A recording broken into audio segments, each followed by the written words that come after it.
America, America, wake up, oh, can't you see? Those we elect do not protect our precious liberty. UN is un-American, unconstitutional, unfree. It brings the new world order to take freedom from you and me.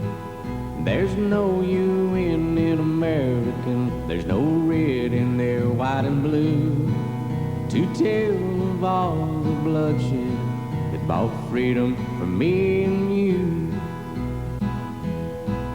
America, America, it's up to you and me. Stand up and fight, take back our rights. We must keep America free.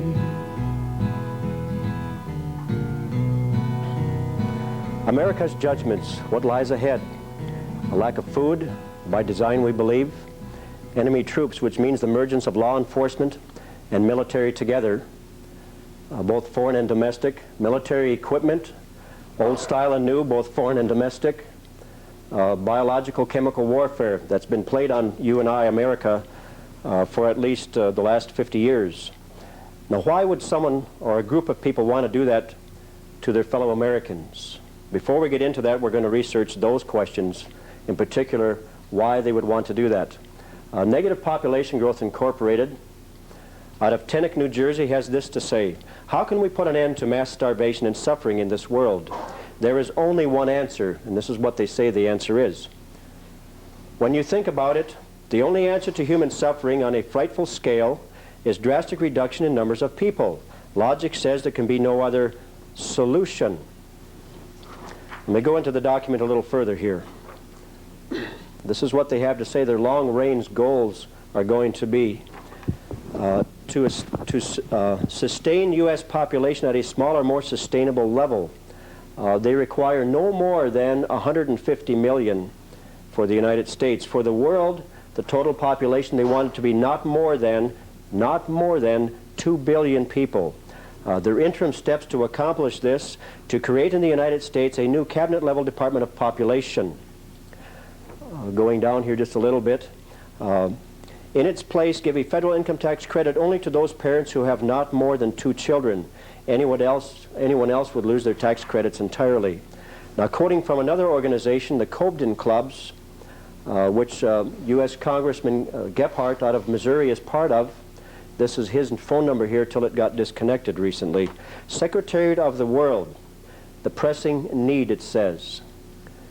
The time is pressing. The Club of Rome was founded in 1968. Limits to Growth were written in 1971.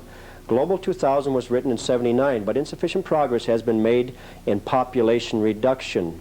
They require the immediate reduction of world population. This must be done by whatever means necessary, they say. Compulsory cooperation is not debatable with 166 nations. Now, quoting from page 5, let me show you this. Therefore, the following policy must be implemented. The Secretary Council of the United Nations, led by the Anglo-Saxon major nation powers, will decree that henceforth the Security Council will inform all nations that its sufferance on population has ended. That all nations have quotas for reduction on a yearly basis, which will be enforced by the Secretary Council by selective or total embargo of credit, items of trade including food and medicine, or by military force when required. Paragraph B. The Secretary Council of the UN will inform all nations that outmoded notions of national sovereignty will be discarded and that the Secretary Council has complete legal, military, and economic jurisdiction in any region of the world, and that this will be enforced by major nations of the Security Council. Paragraph C. The Secretary Council of the UN will take possession of all natural resources, including the watersheds and great forests, to be used and preserved for the good of major nations of the Security Council. Paragraph D. The Security Council of the UN will explain that not all races and peoples are equal, nor should they be. Those races proven superior by superior achievements ought to rule the lesser races. And these treasonous jerks have the audacity to call me a racist? Everything that we've discovered about them is what they accuse us of being. That's the smokescreen to keep them from getting into the limelight.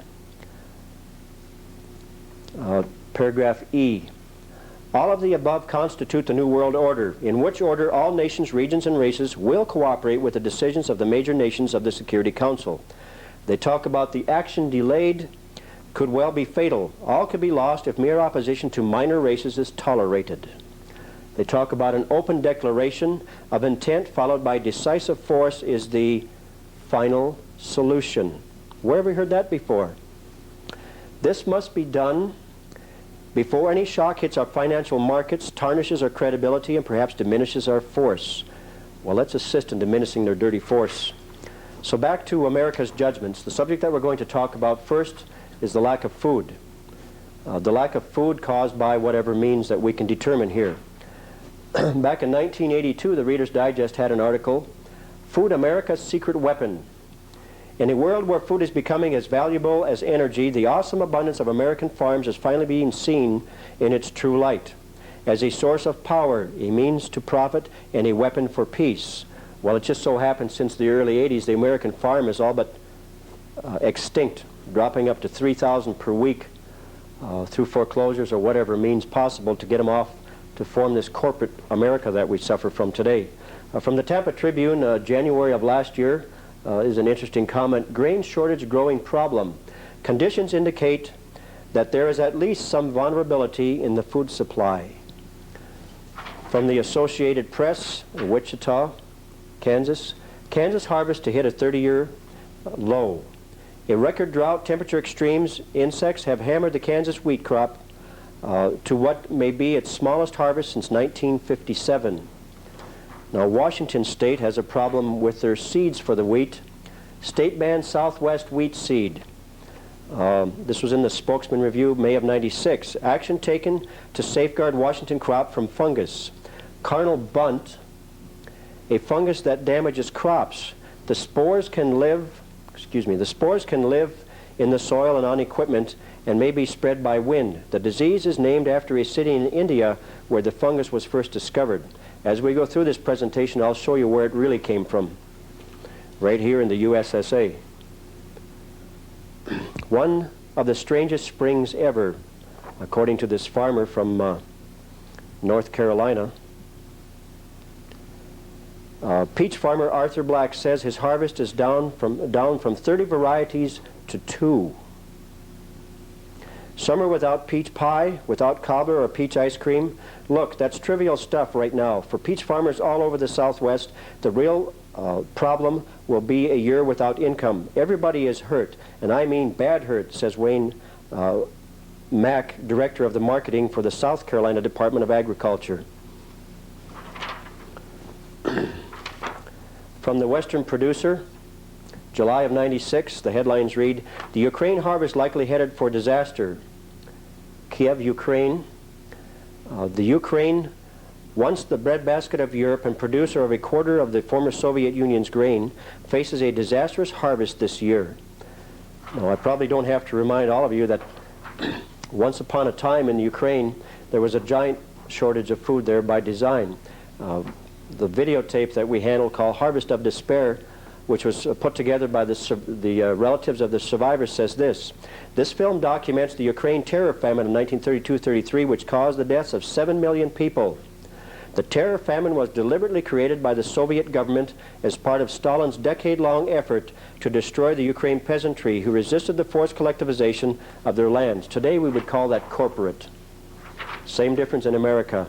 Now from the Wall Street Journal, January of '96, this is what it read in regards to food. Blueprint for managed food care, controlling the food supply.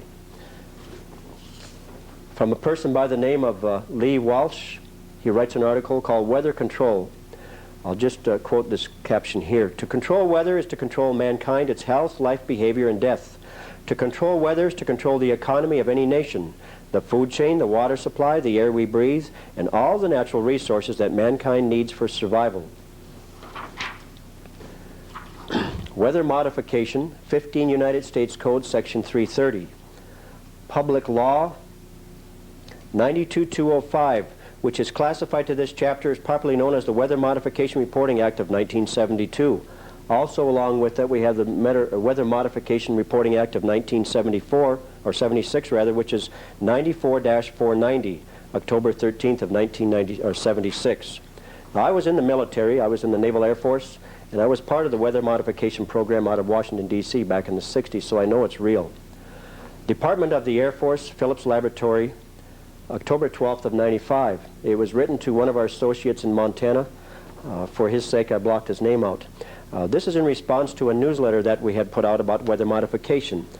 You asked if the information in the Militiamen's newsletter article was true. It is true that the Department of Defense is developing a site near the village of Gracona. The site is for our HAARP, H-A-A-R-P program, which is a research project to better understand the ionosphere and impart its effects on communications. Yeah, well, let me tell you, that's a tiny part of it, folks. While there are some very superficial similarities between our research and Eastland's theories, the two projects are not related in any sense. Well, Eastland doesn't quite feel that way. He's been on A&E television talking about the patents that the Air Force is using of his. This is just one of them here. These are some of the other patents. This project has also been shown on many other television programs, including NBC's cable network, CNBC, on a program called Sightings. These patents go on that he feels is being infringed upon. Now, the funding for this, here's part of it right here. National Defense Authorization Act for fiscal year 95, Committee on the Armed Services, United States Senate. Going into the document, it'll show here the actual name, HAARP, High Frequency Active Auroral Research Program. In this program, they talk about the promising results of the High Frequency Active Auroral Research Program. This transmitter in Alaska, besides providing a world-class research facility for ionospheric physics, could allow Earth-penetrating tomography over most of the northern hemisphere. Such a capability would permit the detection and precise location of tunnels, shelters, and other underground shelters. The absence of such a capability has been noted as a serious weakness in the Department of Defense plan for precision attacks on hardened targets. In the year 95, they were talking about $90 million to put it together. But the project has since mushroomed since then. They were talking about 160 towers back then. Now they're up to 350 towers. Giant towers. Now, to prove my point even further, Popular Science has got an article in it of the same topic. September 95 issue. It's the secret agenda of a military project in Alaska. And going into the document a little bit, it's written by a man by the name of Farmer. This is page 81, the bottom left-hand paragraph. It says, differential heating of areas of the atmosphere could induce local weather conditions such as floods or droughts, useful to the military. How so? Smooth seas might suddenly be raked by tremendous or treacherous swells, creating or denying a tactical advantage. Now, when you come up to the location, the base in Gracona, Alaska, which was intended to be an over-the-horizon base but never materialized, so they either had to do something with it or give it back to the state. The reason they placed it there is for two basic reasons that I understand. One is the magnetic lines of the Earth line up perfectly there, and the other is the unlimited supply of natural gas for their power plants to generate this energy. HAARP Research Station, Gracona, Alaska. And this is a picture of their towers. They're all roughly 72 feet tall. This is a man standing at the base of it, a trailer equivalent to the size of a semi. But they're just all over the space, all over the place, arrayed in funny patterns. Now, according to this document, Center for Aerospace Doctrine, Research, and Education, produced in 1982, but printed for release in 1986. Low-intensity conflict and modern technology. Lieutenant Colonel David J. Dean, U.S. Air Force editor. This is to disrupt human thinking and debilitate military troops is the intent of this book, which we believe leads into the HAARP program, the HAARP operations that the military is not telling us.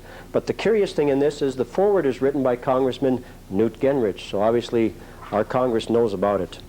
Now, some of the things that we're noticing around communities, especially when we were in California here a few months ago, is the strange cloud formations that seem to grow from military aircraft having passed over the area.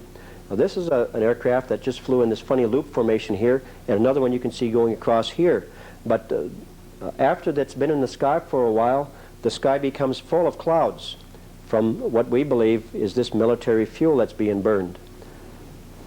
And shortly after that, according to certain doctors that we communicated with as late as today, their patients become very ill and don't show up for their appointments right after the planes have passed over. Now, these are talking papers on what we're talking about, the military fuel, JP8-100, which is a new fuel that's used in the F-22s, F-16s, etc. You got to wonder why these aircraft are crashing so frequently. This could be one of the reasons, because this fuel allows water to go right through the filters, hence the potential for crash. So our pilots in the military, I mean, there are sons and daughters. We ought to be concerned about them too, and how they suffer along with the civilian population. Now, here's another article that can be causing our sickness. With overwhelming results, these research we've done this last year has indicated lung infections all over the country at an alarming rate. It doesn't matter where you're from, and I believe that JP8-100 is part of it. But I think another thing that showed up in our local Missoulian newspaper is MTBE, an additive to the fuel of automobiles to stop pollution, etc., I think is doing its damage. This is a testimony of several witnesses that had to either move out of the area or have temporarily moved during the wintertime because of the poisons in the air from this fuel that's being burned. And people are saying it's literally devastated my life. Going on with the weather modification, this is a picture of a fluorescent cloud. Without the sun anywhere near it, it's lighting up like it's plugged into something. We have video footage that shows an untold amount of strange cloud formations, even to the picture of a man coming at you in the clouds.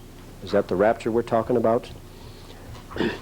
Out of Arizona, I believe it is, Scottsdale, Arizona, it shows a cover of a newspaper there with a strange lightning storm. Now, I grew up in Tornado Alley in northern Minnesota, and I got to see a lot of strange storms, but I've never seen anything like what I've seen the last few years, with a dozen bolts of lightning coming out of a cloud at a time. It's just very unnatural.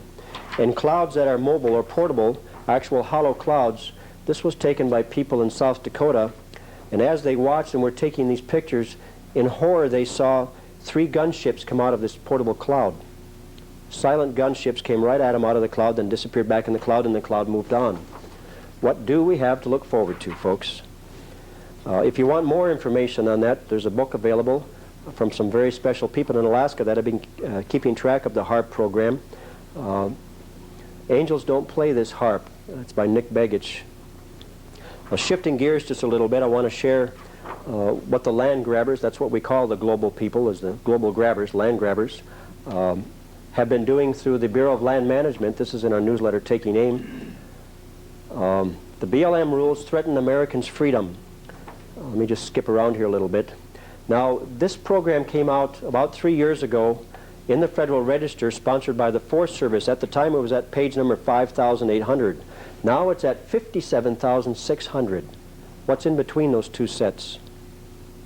That's almost 50,000 pages of more bureaucracy. See, the way they accomplish this is to hide it in the Federal Register, hoping that there won't be any public outcry from it, and after 60 days it becomes law, so they say. Anyhow, the pages numbered listed are the Federal Register. 57605, criminal penalties regarding federal resources are expanded from $1,000 in 12 months in prison to $500,000 in 5 years in prison. They talk about the BLM.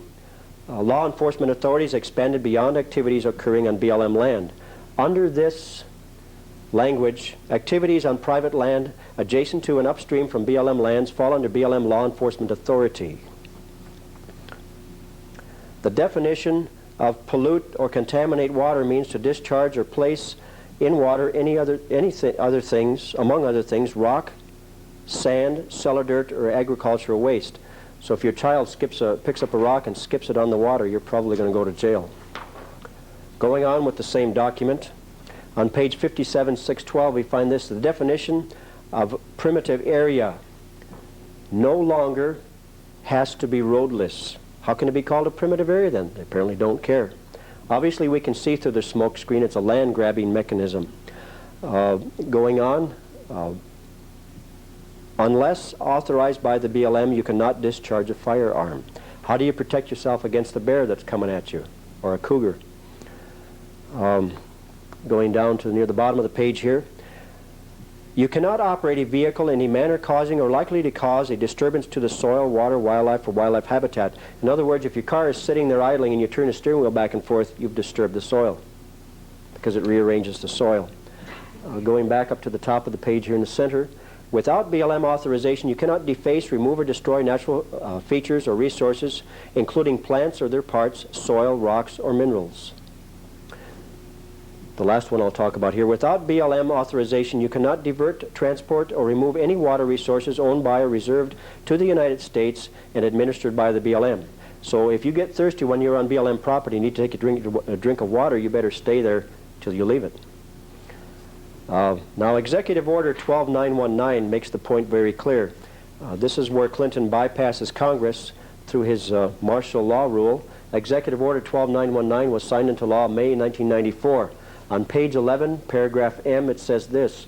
Now, he's given all of the authority possible to FEMA, or Federal Emergency Management Agency, to regulate you and I. Water resources means all usable water from all sources within the jurisdiction of the United States, which can be managed, controlled, or allocated to meet emergency requirements. You can't go very far without water, can you, folks? It's very essential to life. This is what the BLM now says. Secretary Babbitt directs the BLM to halt action, go back to the drawing board with law enforcement regulations. The people win round one at the BLM. That's great. Now, San Francisco has had a problem for quite a number of years. It's called the Estuary Project. There was an MD by the name of F.H. Ernst from Vallejo, I'm not sure how you say that, California. Vallejo, thank you very much. On 10/20/92, and this is what he has to say. An EPA master plan to put California on permanent water rationing, to break all water rights or contracts in Central Valley watershed, to place the Delta levees at major risk, return the Delta to swamp status. Do you recall in 1997 what happened? The levees failed, didn't they? They couldn't repair them. They couldn't keep the gophers from digging holes in them. So the water washed them away. And now because of these laws, they cannot repair them. So guess who's going to starve? That's where most of our winter crops come from, isn't it? Now that land is returned back to the wetlands because water will stand within 18 inches of the top of the soil for a certain period of time. Now to prove my point a little further on control of our private land, this is what comes out with the tax papers in Montana now to the property tax owners. How does your property fit in? It's part of an ecosystem. This is from New York State, from Delaware County Times. It says this: to halt the biosphere plan. The attack comes from all directions. Just when it seems one siege has been beaten back, up comes another from an unknown flank. This is from Delaware County Board Chairman Raymond M. Christensen. But it doesn't end there, folks. This is what the sign looks like at Glacier National Park right now. United Nations Educational, Scientific, and Cultural Organization. Glacier National Park is recognized as part of the International Network of Biosphere Reserves. That's in northern Montana. This is on the East Coast. Great Smoky Mountain National Park, an International Biosphere Reserve. That was taken in 1994. Now this one is Mount Mitchell State Park, North Carolina, United Nations Biosphere Reserve. U.S. Congressman Tom Colburn, Congress of the United States, House of Representatives, October 16th, 1996. I'll quote from this paragraph here. Currently, 68% of our national parks, preserves, and monuments are designated as United Nations World Heritage Sites. Biosphere reserves are both. Currently, there are 47 biosphere reserves in the United States, which in total cover an area about the size of Colorado, our fourth largest state. Furthermore, over $700,000 of your tax dollars were used to fund the biosphere program last year. All of this without approval from Congress. Who are these clowns? Now that's not enough. Here's a sketch of the Northwest. The plan to protect biodiversity. Now we live in this blackened out area in northwest Montana right here. And this is what it says about the color code of this map. The core reserves, no use whatsoever. That means crisis relocation. They're by design crisis are relocation, like Cambodia, I suppose. The corridors, extremely limited use. That's the darker gray areas. And the lighter gray areas are the buffer zones, very limited use. It just so happens that the white areas where human habitation is still allowed has very little or no water in it. Senator Burns also has something to say about that. He calls UNESCO intrusive. While I understand the extent of American treaty commitments to the United Nations, I do not believe these commitments were intended to allow any international body to undercut our domestic policy. Surprise, surprise, Mr. Burns. The concept of creating buffer zones to expand the borders of our national parks sets a dangerous precedence. Now, President Clinton has made sure that his cronies that grabbed that $1 trillion worth of coal in the state of Utah are protected. Through this executive order 12986, January 18th of 96, he did this. International Union for Conservation of Nature and Natural Resources. Me as president, I hereby extend to the International Union for Conservation of Nature and Natural Resources the privileges and immunities that provide or pertain to immunity from suit. How do you think the people of Utah feel about that? The global grabbers. This is a picture of an underground facility manned by FEMA, Federal Emergency Management Agency, in Springfield, Missouri, one of 50-some of these across the country.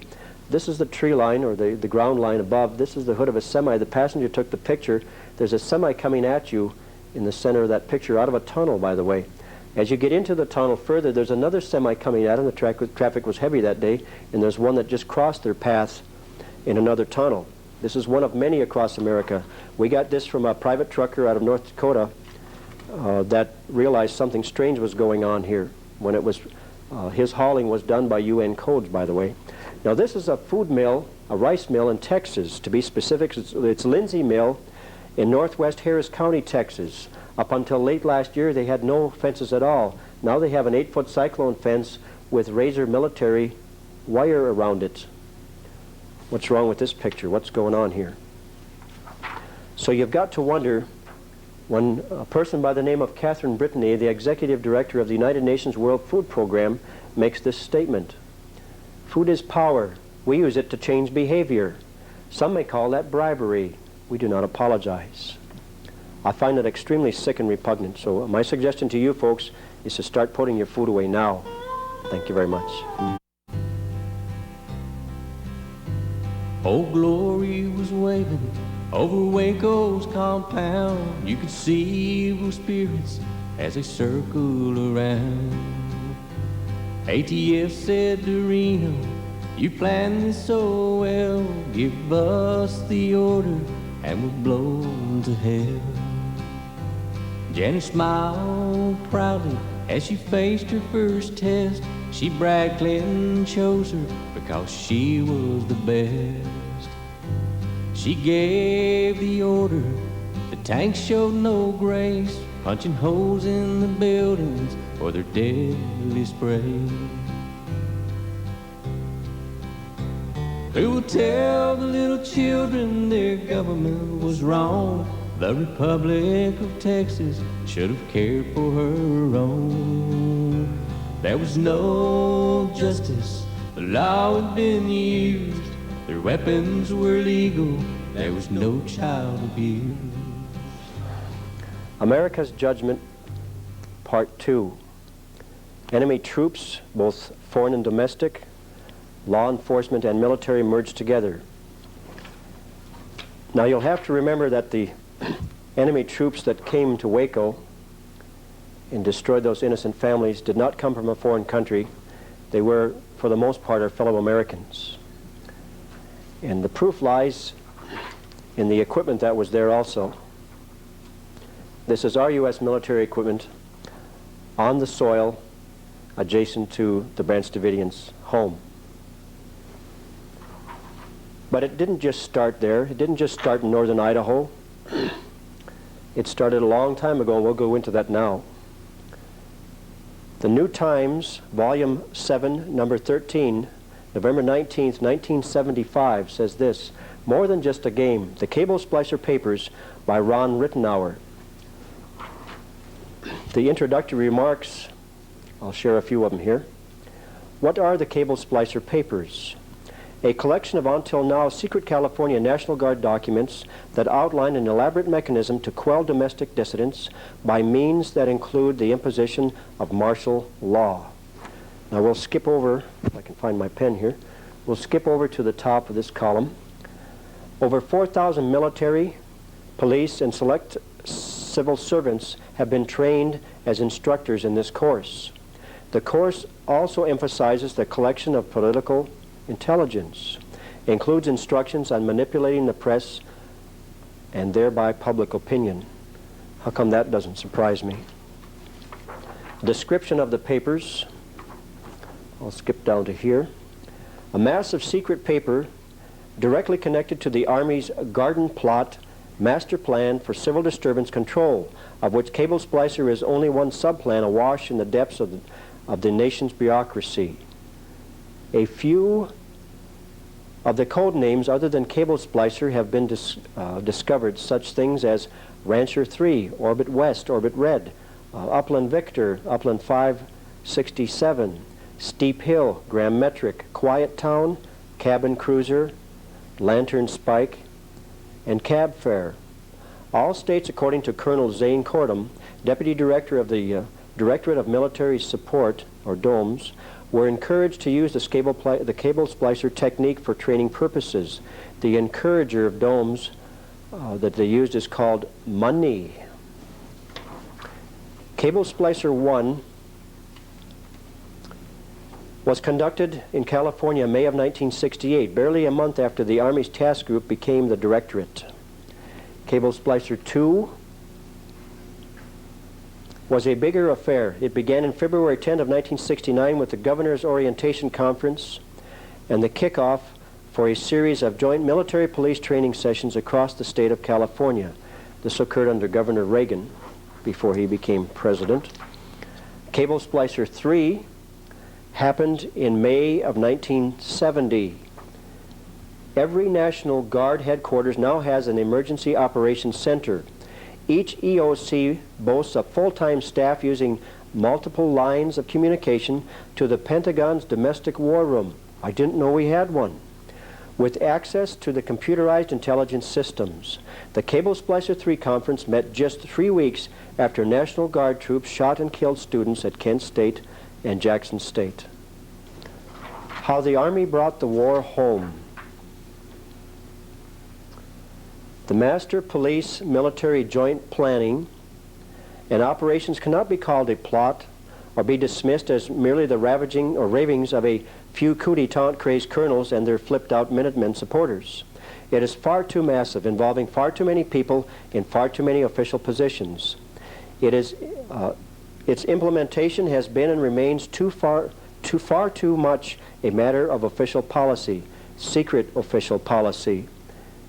Cable Splicer seeds produced military police training specializing in political indoctrination, SWAT training, and the development of a corps of police and military officers with common doctrines, experiences, and intimate knowledge of each other's organizations, and one very special skill, the imposition of martial law. After we'd done our last videotape called Enemies Foreign and Domestic, we had received a letter from a man in the other side of Washington State on the West Coast. He said he was a motor pool driver for the Army when he was in Germany, and he related a number of things to me, and I got him to put it in writing with the okay that I could use it to the public. This is one of the trips that he was sharing with me as he drove an officer, and I'll start out right here on page 4. If I could keep my mouth shut, he would like to take me into the meeting with him and then ask my opinions and views afterwards. I told him I would be very honored and promised my oath of silence. He said if I didn't follow his instructions to the letter, we would both go to the stockade and he would have me done away with. The guard to our left looked hard at me. The officer said simply, "My driver is to stay with me." Both guards saluted. As the door opened, the officer, without saying a word, who was behind me and to my right, put his hand on my right shoulder and pushed me to the left side of the door against the wall. He continued on into the large room that was dark except for the far wall that was covered by a large lighted detailed map of the 7 major land masses of our planet. In the light from the far wall, I could see the room was filled with brass, lots of big brass, officers. I became apprehensive. The officer disappeared in the crowd. The speaker at the far wall began his presentation. No one else in the room spoke. The speaker began to describe each landmass, starting with Europe. He described political, social, civil, economic, industrial, human, and other concerns of each landmass and region as it related to the taking over and control of each area. As he moved to each new landmass, I became aware that he was describing the complete taking over of these countries to be overseen by one agency. I didn't understand how this could be done or how one group would get it past the people. I couldn't understand how any one of you would accept this. For me, it meant that we were going to have horrific worldwide population genocide and reduction, termination, murder of anyone who resists. The speaker then said in one of his statements that groups or individuals who resisted would be openly executed.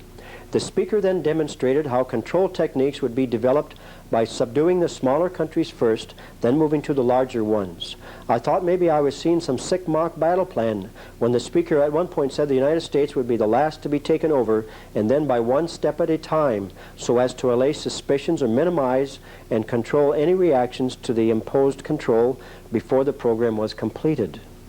As the speaker began to conclude his presentation before the lights came on, my officer appeared in front of me and ushered me out the door into the bright light of the hallway without a word. I was mentally numb. The year was 1964. Now, quoting from Special Warfare, Professional Bulletin of the John F. Kennedy Special Warfare Center, it's the April 95 issue, Volume 8, Number 2. On page 3 and 4 we find this. In 1878, Colonel Lewis Merrill, a West Point graduate of 1855, deployed part of his unit in 12-man detachments. Their mission to chase and destroy armed terrorists or rebels. They used local law enforcement. Who knew the area of operation. This military action destroyed civilian organizations which were labeled as terrorists. This occurred in South Carolina. Now, this is a military training manual for officers. It's about 1.25 inches thick. It's from Norwich University. Peacemaking, Peacekeeping, and Coalition Warfare, the Future Role of the United Nations. Going inside the cover, we find this. It's a 1994 issue, National Defense University, Fort Leslie J. McNair, Washington, D.C. On page 131, I'd like to share this with you. The military preoccupation with target destruction rather than target arraignment presents a serious obstacle in their conversion to law enforcers. Now, this is our military we're talking about, or what we thought was our military. From the Navy Times, the Marine Corps edition, we find this.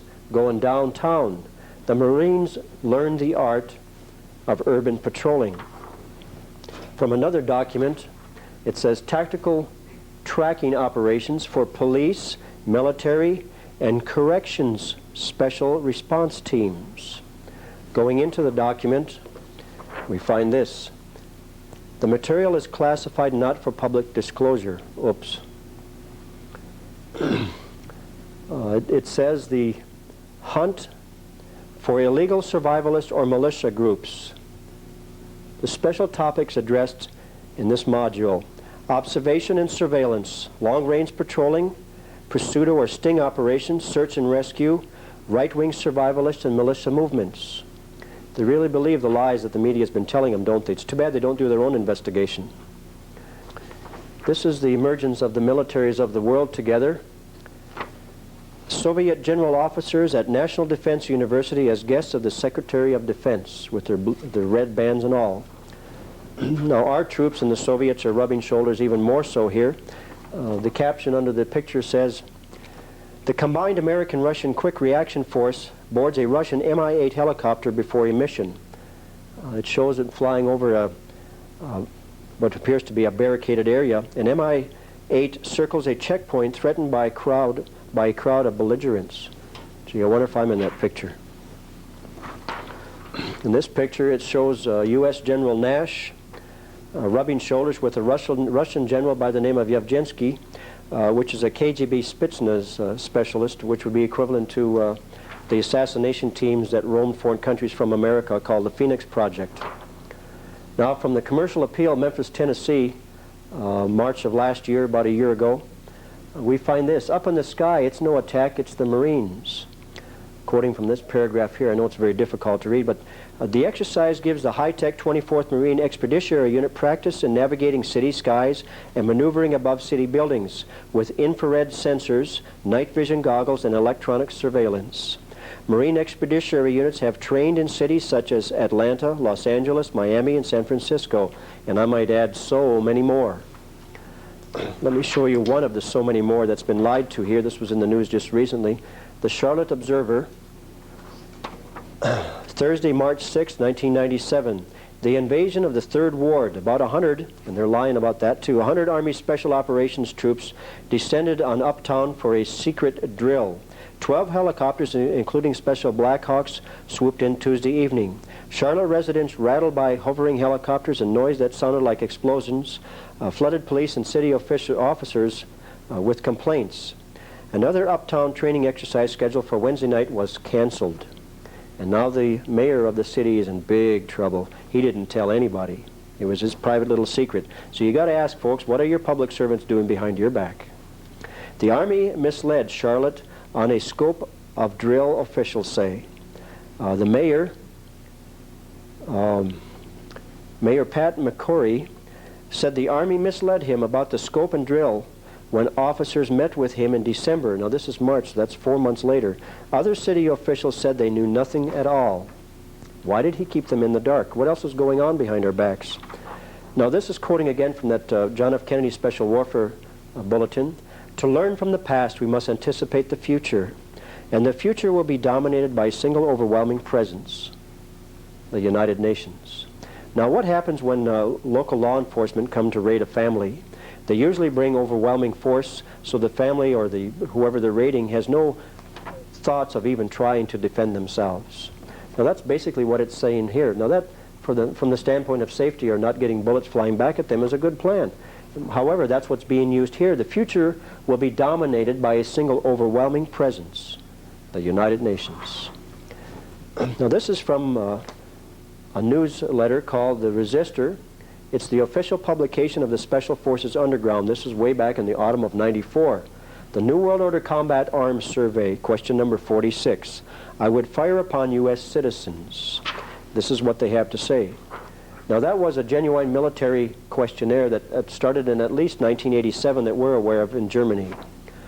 The Resistor has been eliciting responses to the questionnaire for the past year. Frighteningly, among service members with less than 10 years of service, 63% agree or strongly agree with question 46.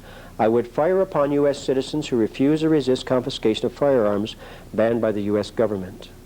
Among new recruits, almost 90% give the response, if it's the law and they order me to do so, I guess it's okay. Our federally controlled public schools have done their job.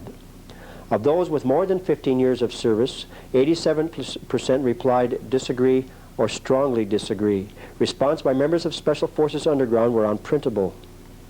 Basically, there will not be many officers who give that order more than once. Let's hope we can count on them for that. Now this is what the questionnaire looks like. This is questions 32 through 46. Every single one of the questions from at least this point, from 32 through 46, have United Nations in them under some format to find out where our troops' hearts really are. Are they with the U.S. sovereignty or are they with the global grabbers? And from that point on, they're screened and put in various positions. Now this is from Fort Lewis, Washington, just this last fall. It's a Humvee, which is a military vehicle, unless the civilians have $70,000 to pay for them. The curious thing about this one is it's white in color. It says UN on the side, and it says military police down below that. This is just last fall in Tacoma, Washington area at Fort Lewis. Now we were ever so happy when we discovered that our troops would not be under the UN in the operation over there in Bosnia. until we realized that the NATO operation is under UN. According to Americans for America Incorporated, in April 4th of 1949, NATO, which means the North Atlantic Treaty Organization, was signed with member groups agreeing that the treaty should be within the framework of the United Nations. The NATO treaty document refers specifically to the UN in the preamble. The parties to this treaty reaffirm their faith in the purposes and principles of the Charter of the United Nations. So Warsaw is part of the pact, the UN is, or the NATO is part of the pact. It's all a happy little peacekeeping force today. Now this is from Handgun Control Incorporated. It says confidential, so we'll be sure to share it. The notes and minutes for meetings of Friday, December 17th, 93, a rough draft proposal for internal memo and 5-year plan. Distribution, wow, why didn't we know that? The White House. Let me show you what they were up to way back then. This is on page 9. The total elimination of arms from society. We cannot survive into the 21st century unless we remember the need to expand our wave to new thinking, to the total disarmament of America. With much of the public disarmed, we can become more like Great Britain. The difference this time will be blue coats instead of red coats, I suppose. When we can also eliminate the need for much of our police to be armed.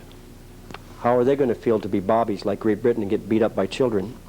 This would take a long time. However, a concentrated public relations campaign can pressure local law enforcement to give up their arms when the time comes. What happens to the pressure from our side? Are we putting pressure on to put America back together, or let the grabbers get it all? This is from the Department of Treasury, Bureau of Alcohol, Tobacco, and Firearms, Washington, D.C.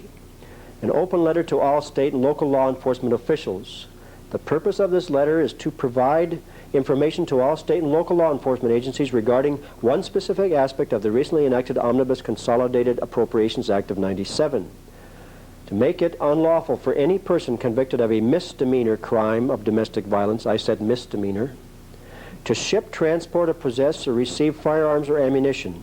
It also makes it unlawful for any person to sell or otherwise dispose of a firearm or ammunition to any person knowing or having reasonable cause to believe that the recipient has been convicted of such a misdemeanor. That's quite open. How do we determine that? This new prohibition does apply to all law enforcement officers. So what will it be next time? Instead of misdemeanor crime of domestic violence, will it be a parking ticket? Failure to yield right away? Where will they draw the line on us this time? And it's signed by John W. McGraw, the director of the BATF. But we've done such a good job this year of getting new politicians in there to do a job for we the people finally. They're coming out with new bills already in 1997. The Handgun Registration Act of '97. The 105th Congress, first session, H.R. 186, January 7th of '97. Short title. This act may be cited as the Handgun Registration Act of '97. Federal handgun registration system to apply in all states, not establishing state handgun regulation system that meets certain requirements. There they go, stepping on the 9th and 10th Amendments again that they swore an oath to uphold, these global grabbers. Going into the document a little further, we find this, a definition of serious violation. Multiple unregistered handguns. The violation consists of the violator possessing, owning, or controlling 2 or more unregistered handguns. Boy, am I in trouble. B, unregistered handgun is of higher caliber. The caliber of any handgun which is the subject of the violation is greater than 22. What do they call a 45? A cannon? Yeah. But the penalties are not very severe here, folks, not to worry. Whoever knowingly violates subsection A will be fined not more than $250,000 or imprisoned not less than 15 years or both. The court shall not suspend a sentence of imprisonment imposed for an offense under this section and shall not impose a probationary sentence for any offense under this section. Now they're dictating to the courts also. So what's it all about? Firearms. Certain firearms are now prohibited in Victoria. During this amnesty, July 2, 96 to September 30, of 97, compensation will be paid for semi-automatic, center fire and rim fire rifles, semi-automatic and pump-action shotguns. Surrender and compensation. As a result of the Australian Police Minister Council meeting on May 10th of 96, the Victorian government will proclaim new firearm regulations October 1 of 96. Let me just show you some of the guns on the list. This is page 1 of 16 pages of gun grabbing. It says the type and then the price they're paying for the used or new. An AK-47 old copy used, they're paying $1,485. New, $1,800.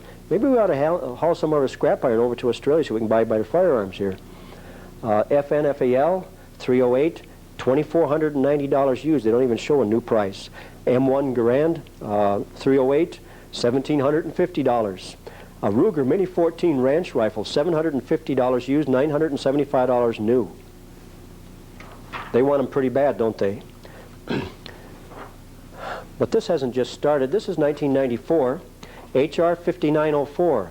Bear in mind, however foreign countries go is how America goes. 5 years ago, they registered the firearms in Canada, including the Barrett Light 50s. Today, they're chopping them up. 1994, H.R. 5904, enact to make unlawful the possession of sniper weapons, sponsored, of course, by Mr. Schumer and 50 of his cronies. This act may be cited as the Sniper Prevention and Firearms Collection Act. It shall be unlawful for a person to manufacture, transfer, or possess a sniper class weapon. What does that mean? The definition of a sniper class weapon is this. Defined herein as any single-shot bolt-action rifle of greater caliber than .22. Further defined as any firearm or type replicas or duplicates of the firearms known as Ruger, Winchester, Remington, Marlin, H&H, Ithaca, Weatherby, or other current bolt-action long guns greater than .22 caliber. Any long gun with a barrel length greater than 15 inches. Well, that'd get me twice on some of mine. Any weapon deemed by law enforcement to be a viable sniper weapon. What's that, a slingshot? And the penalties. A person who knowingly violates Section 1018 and 1024 shall be fined not more than $25,000 and imprisoned not more than 18 years or both. Now, shifting gears just a little bit here, this is from John F. Kennedy Special Warfare again. 5th Special Forces must exploit the emerging technology of non-lethal weaponry, including lasers, microwaves, sound waves, light waves, electromagnetic impulses, microbes, chemical, and even computer viruses. Well, there was a helicopter shot down. We thought it was shot down, but it wasn't. The crew that was in it was fried, burned. There was no fire inside. Their hair was still the same color. Their flight suits were not burned at all. Yet when they crashed, their bodies had giant gashes in them with no blood. We believe this was microwave done to a president's helicopter as an experiment. We hear that they've moved this experimental field out to Bend, Oregon now from the Washington, D.C. area. Anyhow, going into a national defense news magazine way back in October of '93, I would like to share a few things here. On page 25, non-lethal devices slice across the science spectrum. Emerging devices offer alternatives to death-dealing weapon systems. A range of non-lethal anti-personnel devices that possess applications for law enforcement, special operations forces, and larger tactical campaigns are being exploited by U.S. military.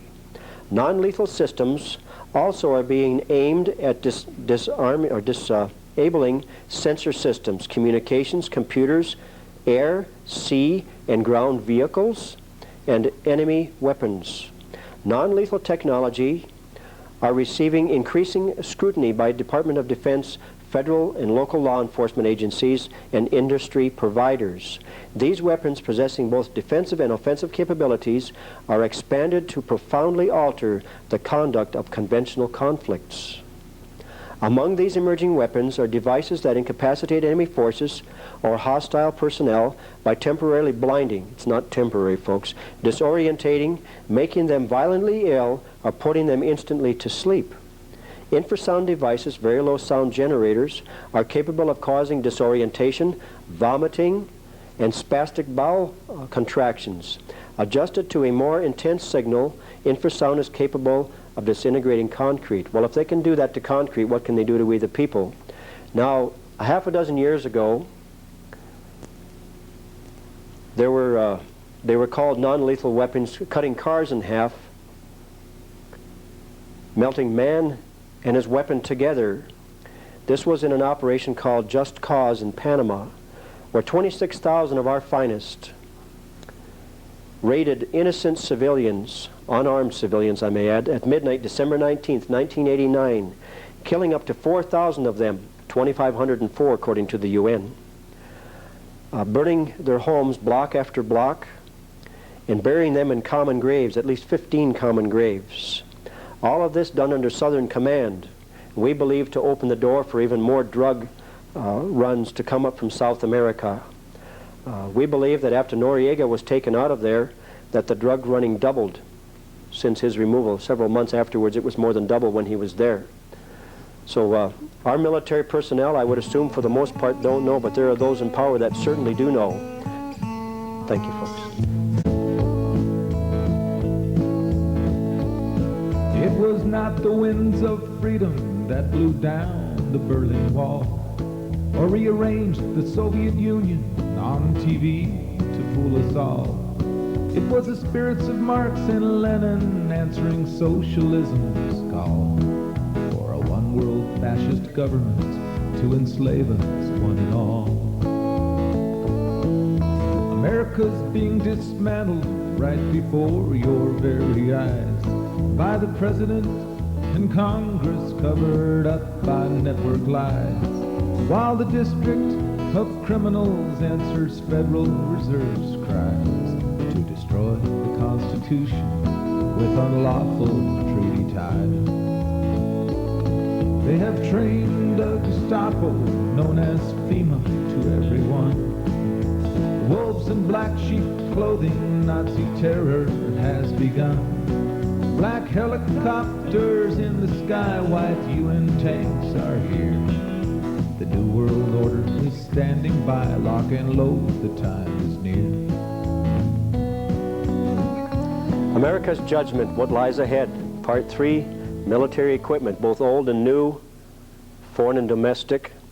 You know, there's a lot of old-timers that are wondering why in the world on highways and on railroads we have more military equipment en route someplace today in the 1990s than we did in the 40s during the war. What's the reason for this? The Berlin Wall fell at the push of a little finger from the other side, I might add. There's no Cold War anymore. What's the big deal? How come we have to have so much military equipment activities today? What's going on, folks? This document here says the United States Program for General and Complete Disarmament in a Peaceful World. What a lullaby, let me tell you. Freedom from War. This document is Department of State Publication 7277, Disarmament Series 5. Gee, that must mean there was at least 4 before that, doesn't it? Released September of 1961, Office of Public Service, Bureau of Public Affairs. Going into the document, we find this under Summary, Disarmament Goal and Objectives. General and complete disarmament in accordance with the principles of the United Nations, the disbanding of all national armed forces, and the prohibition of their reestablishment like in no more, in any form whatsoever other than those required to preserve internal order or for contributions to the United Nations Peace Force. I think they're spelling the word peace wrong. They're piecing America apart here. The third stage, they call it a program, not a plan. A program means it's well orchestrated, well funded, and well manned, which is what it is. The manpower for United Nations Peace Force. But this is the paragraph I want to concentrate on. The manufacture of armaments would be prohibited except for those of agreed types and quantities to be used by the United Nations Peace Force and those required to maintain internal order. All other armaments would be destroyed or converted to peaceful purposes. Let me show you how peaceful these purposes are. Make reefs, not war. Army carriers retired to sea. Equipment converted into Gulf artificial reefs. The next one I want to show you is a Sheridan 551 tank in perfect running order, being dumped in the ocean also, off the Virginia coast. But this one here is, of all of them, is the one that hurts me the most. This is one of 3,000 M60 tanks which were built as late as 1989, much newer than the vehicle I just drove in on. You know, I thought we had a shortage of natural resources. Why then are we dropping our natural resources in the ocean for items the fish wouldn't even appreciate? Why don't they drop my vehicle in there instead? If they need a habitat, they could probably make a dozen of my vehicle out of one of these tanks. No, I think it's because they're worried about who might get at control of these tanks while they bring the foreign tanks in. This is a Soviet T-72 tank hidden in a warehouse that one of our people discovered, so we had to blank his face out here in the Seattle, Washington area. It's a T-72 main battle tank. But then, of course, we have the Department of Defense detractors here that work for them, called Soldier of Fortune, in their April 1997 issue, making fun of people like you and I, with an article on page 44 that says, "The Russians are coming, the Russians are coming. Soviet tanks in America's heartland stir paranoia." The guy's name should be Shallow, because he's a very shallow thinker to come up with a thought process like this. The equipment that we find is just one of many problems. He needs to put the rest of his puzzle back together. Also, we're finding trucks in private warehouses hidden away that have strange writings on the bumper that I have a tough time interpreting. I have a tough enough time with English, much less a foreign language like that. In addition to that, we have, of course, the old Saucier, Mississippi plague here, where the Soviet vehicles from the East German bloc was arriving in our country. They said they brought them here to paint them and then ship them back overseas again. Now, I thought it'd be cheaper to send a can of paint overseas, and the expertise, if they can't figure out how to paint, than it would be to send the whole truck here. Now, these vehicles, I want you to know, have a little different design on the roof. It's angled windows for looking up as well as out. These are called reconnaissance units. Now, these reconnaissance units, some of them are being painted from UN or Soviet green to UN white at Airmar Resources, for just for one. But other areas around the country also are receiving these units and taking the boxes off and putting other things on them, like New Way Sanitation Manufacturing, incorporated in Waterloo, Iowa, are putting various boxes on them. So you can't argue about all of it. But when we see hordes and hordes of them being reproduced in this fashion with these reconnaissance boxes on them, we have a grave concern. I mean, if it was one or two, it'd be all right, but how come they're not leaving our country, and why are they being painted white? Now, this is what the inside of one of those reconnaissance command centers, mobile command centers, look like, with all their wares right inside the units. Now, they say that they brought them here for painting. Why then does this bill of lading that a birdie got off of one of the windshields and over the fence and into our hands say reserved for the UN on it? It doesn't add up, does it? What's going on here? Now, in Salem, Oregon, according to the Statesman Journal, March a year ago, it shows the local law enforcement being trained on military vehicles, LAVs to be specific, light armored vehicles, vehicles built for all-terrain and drug raids, which is a whole other subject, the forced drug raids on America to bring us down to our knees. Now, this is High Point, North Carolina Police Department. Peacekeeper hits the streets. This is from the U.S. Air Force, donated to the police department. Notice the giant key in the front of the vehicle to turn your door latch so they can come in. Actually, what it does is romp on through there and pull a lever and pull your whole wall back out so they can walk right in. Now, the Air Force is replacing those that they're giving away with these right here, at least in certain parts of the country. Looks just like Germany or Russia, doesn't it? And here's a new squad car in Erie County, New York, for the Sheriff's Department. It says Sheriff SWAT on it. It looks just like Germany or Russia too, doesn't it, with a battering ram on the front. What on earth is going on in America? That's why I call it the USSA. Now, this is a mobile rocket, Frog rocket from Russia, with love, no doubt. It still has the red star on it, which is barely legible, on a mobile launcher on a flatbed on a highway going north out of Shreveport, Louisiana. This is one of many, many, many bushel baskets of pictures we have of these items. Now, this is a picture of the Humvees gathered in a circular fashion, just like the wagon trains of the Old West. But these are white, and they say UN on them. And inside of that circle of Humvees, military Humvees, are larger military trucks, also white. This is at Fort Polk, Louisiana, right now. And in Alamogordo, New Mexico, this is the sign on the Holloman Air Force Base right now today. most of which I cannot read because it's in German. The caption below says, Alamogordo Chamber of Commerce and City Promotion Board. They're promoting the sales of our bases, the use of our bases in America by foreigners now, today, which the East Germans are occupying quite well.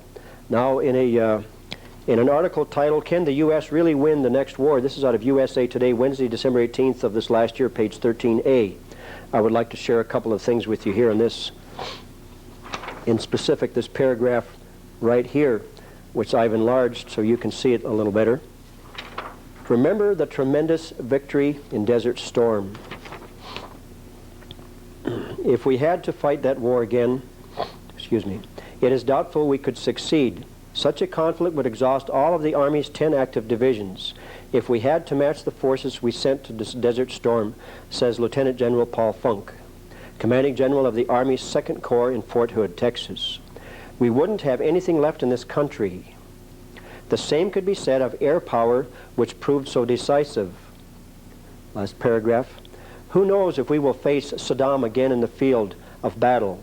But here are 5 fictional scenarios we developed which could be the next war, with our president having very difficult options. Each represents the varied sort of war we might have to fight in regions around the world. Be forewarned, these are not all conflicts we would necessarily win.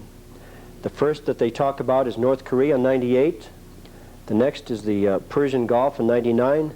Then in 2003 they go on to Mexico City, Tokyo, and Moscow.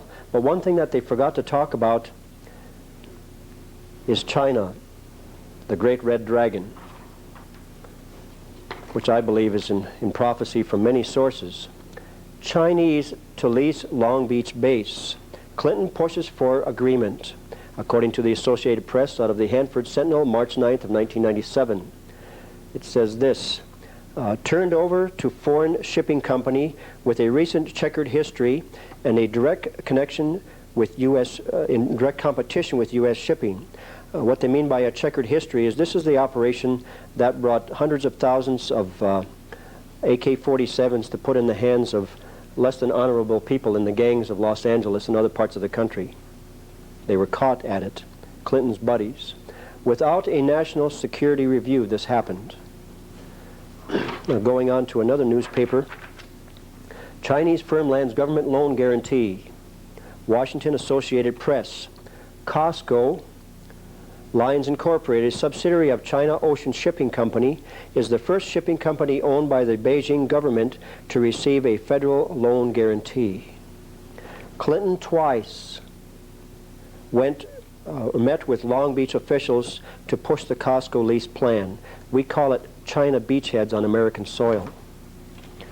Now, I don't know if you'll recall, but a former senior defense official, Charlie Freeman, interviewed with the Toronto Sun January 29th of 1996, and this is what was said. Chinese defense officials said they were convinced the U.S. would take no action because American leaders care more about Los Angeles than they do about Taiwan. So now that we sent 4 carrier groups to Taiwan and special forces troops, what does that say for the security of Los Angeles, folks? What's on the agenda for us? While at the same time that was going on, we had Russia involved in our innermost sanctions here in the United States. Cheyenne Mountain, or the complex that controls all of our defense systems here in the United States against a third-party nuclear attack, which is what the Soviets and the U.S. were working on together. Let me show you how that fits together. We have Chinese Navy makes first U.S. visit, 2 destroyers and a supply ship here to the United States. This is a closer picture of the troops involved right here in our own shores. Now we've got the Wall Street Journal back in March 12th of 96 that says this, a sellout to China. The Clinton administration has encouraged American corporations to facilitate the rapid growth of Chinese military power. Dropping down to the bottom paragraph here in the first column. The Commerce Department approved an export license in September of '94. According to government officials, the contents of the factory-filled 280 semi-trailers which were driven to the West Coast, whence the stuff was shipped to China. On its face, the sales seemed to be a violation of international agreement among the nuclear supplier groups, which forbids selling 5-axis machinery to any country known to be a nuclear proliferator. China is dubbed a proliferation concern by the U.S. itself. The McDonald case is just one example of the Clinton administration determination to give China most anything it wants. National security be damned. We also have a newsletter. This particular one is April of '97, entitled The Great Red Dragon Invasion via the White House. We also have audio intel tapes that will update you on what the Great Red Dragon is up to. Now, the symbolic value of China in the restaurants, in the parades, etc., has always been the dragon. It's no different today, folks. Now, from a swell old newspaper called The Spotlight that mainstream media continues to rage against, calling them anti-Semitic. When I was there and spoke at their meeting, where at least a third of their financiers are Jewish folks, so I know they're not anti-Semitic. Their statement is, "Resistance to tyrants is obedience to God," by Thomas Jefferson. I'd like to quote from the September 30th issue, '96. "A secret base located, or rather is discovered. There is nothing nefarious about the government's intentions. Why hide military activities in the preserve of endangered species?" By Mike Blair. "Mississippi civilians have discovered a secret military base manned by civilian and U.S. and foreign military personnel deep within the DeSoto National Forest in the southeastern part of the state." I'll skip down to this paragraph here. "The base located within a restricted area of the National Forest, posted with signs designating it as an endangered species habitat. Covers a considerable area. Abundant about the base were Russian T-72 main battle tanks, BTR-60 Russian armored personnel carriers, a Scud surface-to-surface missile battery consisting of several individual units and missiles." Going further into the text of the subject, I'd like to share this. "Viewing large generators, large communication antennas, mobile homes, a fenced-in razor-wired site, large dirt-moving equipment, military D8 cats, or whatever they were, with the OD color. But the most curious thing of it all is their operation shut down AT&T. They complained that the operation was blowing out their microwave transmissions. And let me show you what the tower looks like that they'd extended right out of a semi-trailer that, by the way, has some strange camouflage markings to it, not U.S. camouflage, I might add. But this gun device on the top is quite similar to what FEMA is like, and we wonder what they're really all about. Now, this is a FEMA operation that we ended up with pictures from Utah. It says Federal Emergency Management Agency and FEMA on the back of this guy's shirt. Now, out of that semi-trailer came the same basic antenna. This is what the telescoping tower looks like, the semi-trailer here. And the top of it has that same gun on it that the military had in this base behind this endangered species zone. What's going on? What is this piece of equipment being used for? Is it to shut down public communications? It certainly did a good job of that in Mississippi.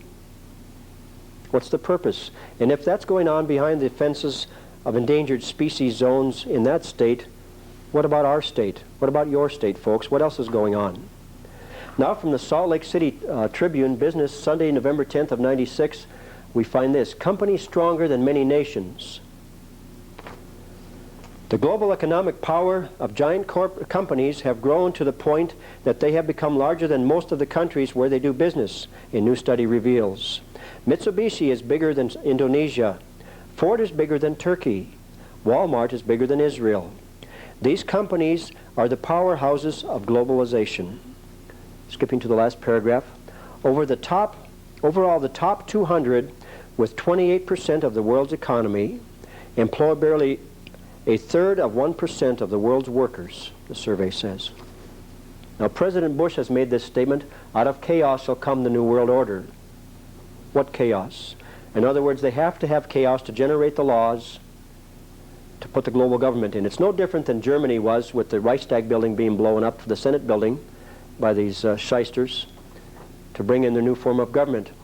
David Rottenfeller, I call him, David Rockefeller, said this at the Global Grabbers meeting in 1994. "We are on the verge of a global transformation.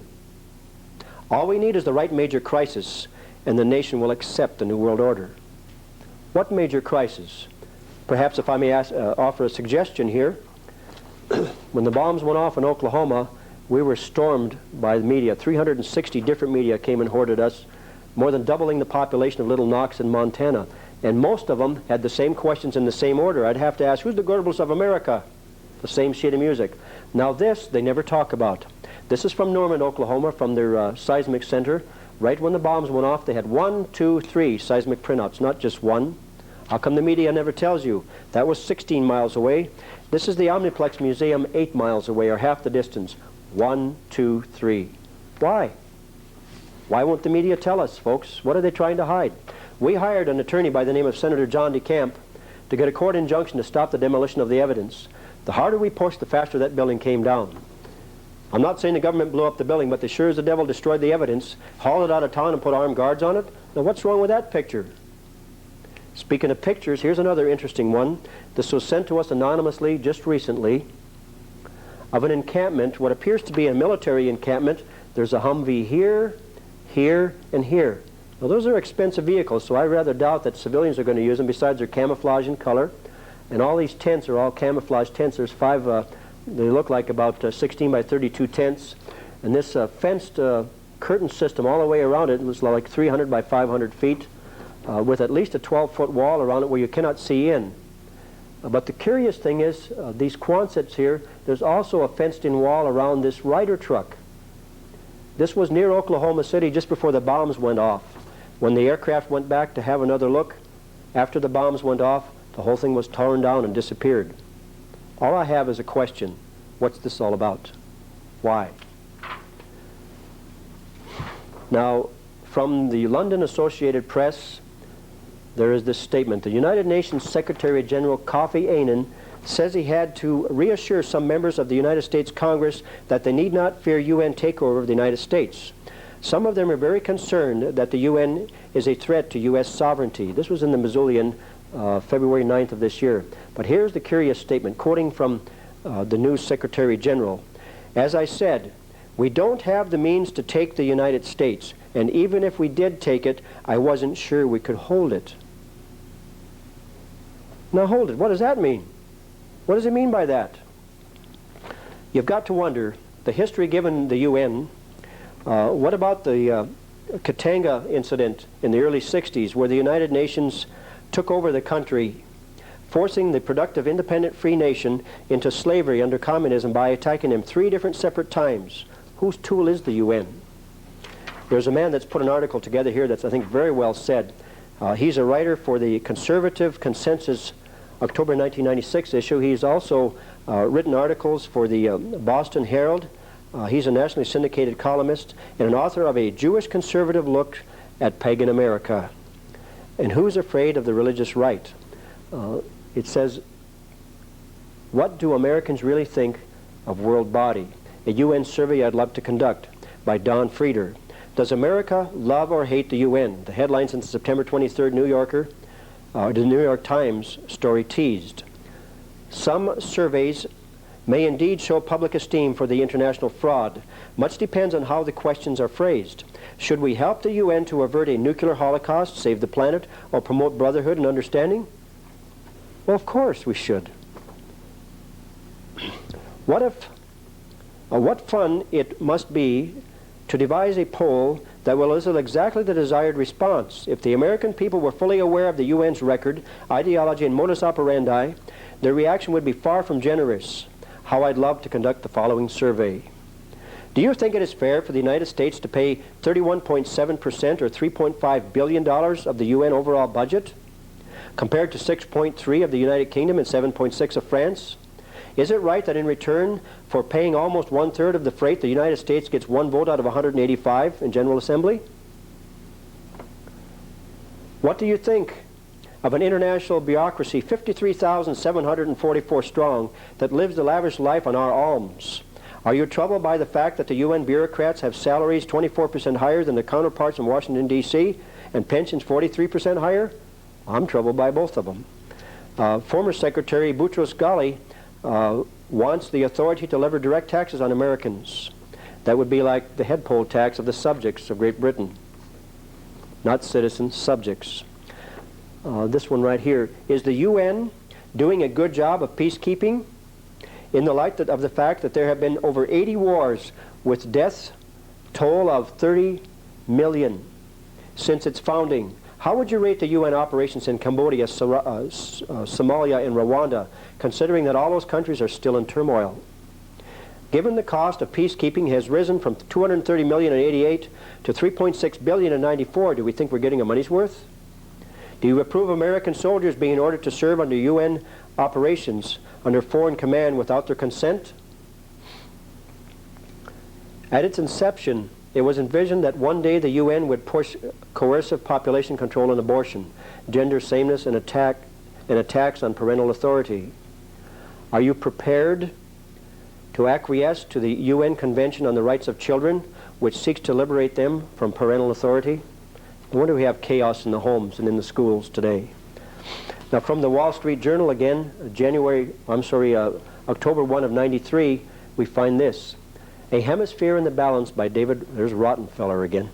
We should together strive to achieve a full Western Hemisphere free trade area by the year 2000, a true new world.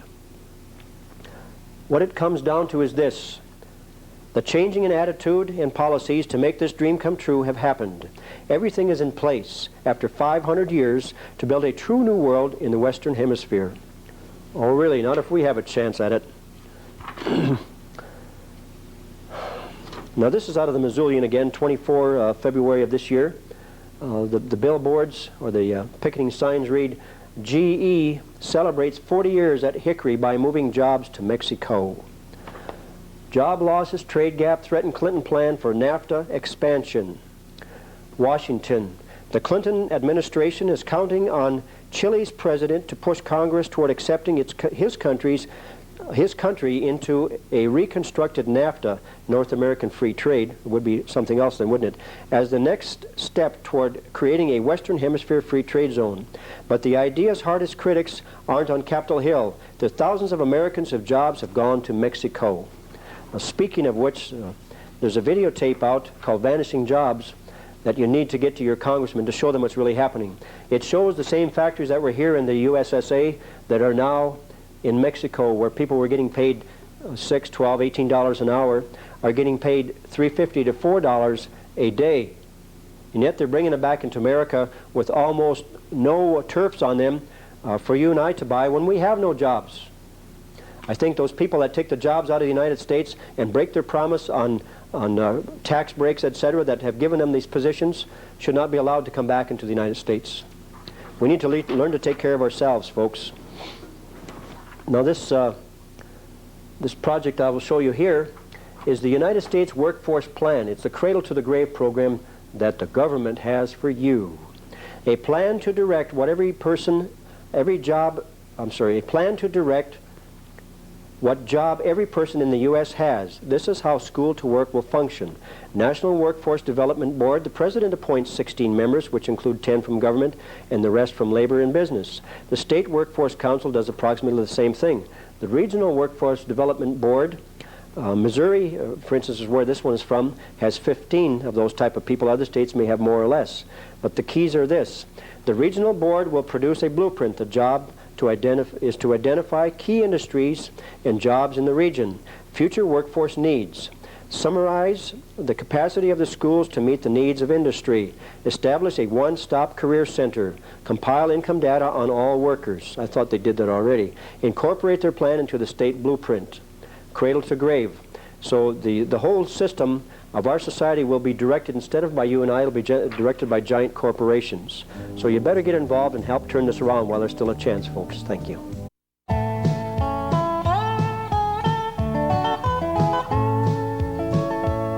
Before doctors valued money more than human life, dollars were gold and a handshake made things right.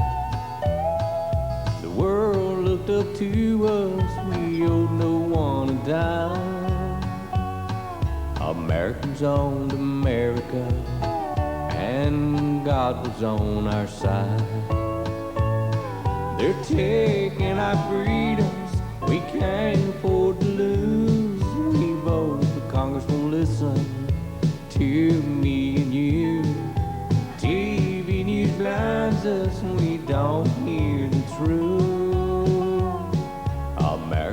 cradle of freedom, but don't rock the red, white, and blue. America's judgment, what lies ahead in the form of biological chemical warfare out of laboratories by design to be used against we the people. Let me prove my point. But first, let me remind you of where we came from at the beginning of this talk in part one. We talked about negative population growth incorporated. How can we put an end to the mass starvation and suffering? There is only one answer: drastic reduction in the numbers of people. No other solution, they say. To drop the U.S. population to 150 million and world population to 2 billion maximum. And according to reports that we've had, like Global 2000 report that James Gustav Speth did for the Carter administration, it's supposed to happen, has supposed to have happened and be all done with by the year 2000. And that's close, so we better get on with it here, folks. Now, the Cobden clubs have even been more sinister about it. U.S. Representative Gebhardt is a part of their club. At least his phone number used to be part of it. And by the way, a professor friend of ours picked this up at their meeting in the state of Iowa that was sponsored by the governor. He got it himself, so we know from whence we speak here. The Cobden clubs talk about the population reduction on a yearly basis by military force when required, and they call it the final solution. I find it extremely sick. Now, at the end of World War II, deals were made with the Japanese war criminals, not that we don't have our own, to trade biological warfare secrets in exchange for forgiveness of so-called war crimes, thus accelerating the American military to the head of the biological race. Unit 731 by Peter Williams and David Wallace. Ishii based his unit in remote northern Manchuria so he could experiment on human beings. There, in what was a police state, he could be given an uninterrupted supply of human guinea pigs. With the unique data gained from human experiments, Ishii believed Japan could outstrip the rest of the world in developing this new weapon of war. No other country would have such accurate details about how epidemics spread and how to protect against them. Only Japan would fully master the twin fields of biological warfare, offensive and defensive. Going down to the bottom paragraph, I'd like to share this. The Cold War politics led American authorities to utilize and cover up their work in occupied Japan. Now, going to U.S. Senate hearings before the Subcommittee on Health and Scientific Research of the Committee of Human Resources. It sounds just like we're a bunch of cattle the way they talk about us. The 95th Congress, first session. Examination of serious deficiencies in the Defense Department's efforts to protect the human subjects of drug research, March 8th and May 23rd of 1977. U.S. Government Printing Office, Washington, D.C. Going immediately into the document, we find this: unclassified U.S. Army activity in, I said in, the United States. Biological Warfare Program, Volume 1, February 24th, 1977. Going into the document, we find this, the contents, and we'll start right here with number 1. Biological Warfare Program. Research and planning years after World War II, 1946 to 1949. Expansion of the biological warfare program during the Korean War, 50 to 53. Cold War years, recognition of weapons and defense programs, 1954 to 58. The limited war period, expanded research, development, testing, and operational readiness, 59 to 62. Adoption of the biological program to counter insurgencies, the Vietnam War years. Yeah, right, including Agent Orange, made by DuPont, which is a subsidiary of IG Farben, a corporation in Germany. Now, IG Farben is the corporation that ran the prison camps for Nazi Germany. No doubt what we have to look forward to here. The disarmament and phase down, 68 and 69. The Biological Defense Research Program, 73 to 77. Let's get into this a little ways, and I'll show you what kind of a liar they are here. You know, people were worried about a vial coming in somebody's private parts into this country when dirty Fort Detrick makes it by the ton. I think we have something a little out of proportion here. That's like saying drugs are coming into the United States in somebody's underwear when in fact jumbo jets and boxcars are bringing them in. On page 80 we find this from Dirty Detrick, I call it Fort Detrick. The contractors, the number of contracts, the contract dates, etc. Aerojet General Corporation did 29 experiments for Fort Detrick starting in October of 1956. Aero Projects Incorporated did 9 starting in 1950, etc., etc. This is just one of 20 pages of contracts to Fort Detrick, in addition to Detrick doing its own dirty work and all their other subsidiaries and appendages. Page 124 talks about what they did and how they did it. Anti-personnel with biological stimulants involving public domain. That's our backyard, folks. Anti-personnel with biological stimulants not involving public domain. What does that mean? If it's not public, there's not too many other choices. It still involves either us or our children, doesn't it? Number 4, anti-personnel with pathogenous agents. Pathogenic means disease-causing. Number 5, anti-crop with pathogenic agents including public domain. Is that where Colonel Bunt came from, to short-circuit the food supply? No doubt. I'm just going to cover a couple of these because that's all I'll make reference to later. Bacillus globuli, which means to produce endosporins which attack the cells. It can be pathogenic or disease-causing. Seriaceae, marcescens, to wither away or become faint or weak, like the Gulf War syndrome, isn't it? And skipping down here, however you say this, Escherichia or E. coli, a bacteria found in the colons of humans and some animals and sprayed on us and our food. How do you like that? So mighty sick people we have out there, isn't there? And this is where they were using these agents. Biological field test, anti-personnel, biological stimulants involving public domain. Location of the test, Washington, D.C. Date, 8 August 1949. And they were just using the two agents that we talked about. Seriaceae marcescens, to cause the withering away or be faint or weak. Bacillus produces endosporins which attack the cells, can be pathogenic or disease-causing. Those are the two we'll talk about now. So that was one place in Washington, D.C., starting in 49. The USS Coral Sea and the USS K.D. Bradley at sea off the entrance of Port or Hampton Roads, like Norfolk, Virginia, etc., the big naval base there. It involved the civilians also. San Francisco, California, Port Hueneme, California, Panama City, Florida, in both offshore and between Port Hueneme and Point Mugu, California, near Santa Barbara. Get a load of this. Pennsylvania State Highway number 16, westward for 1 mile from benchmark 193. Right along our highways, in the tunnels, in Pennsylvania Turnpike. You're not off the hook either, sir. Even happened in Hawaii. This is page 1 of many, many pages we've got. This document is 250 pages long. Going a little further, page 248 says this: activities of particular CIA interest. There's that scurrilous group again. I know there's good agents in there, but the bad sure seemingly outweigh the good with their drug running, etc.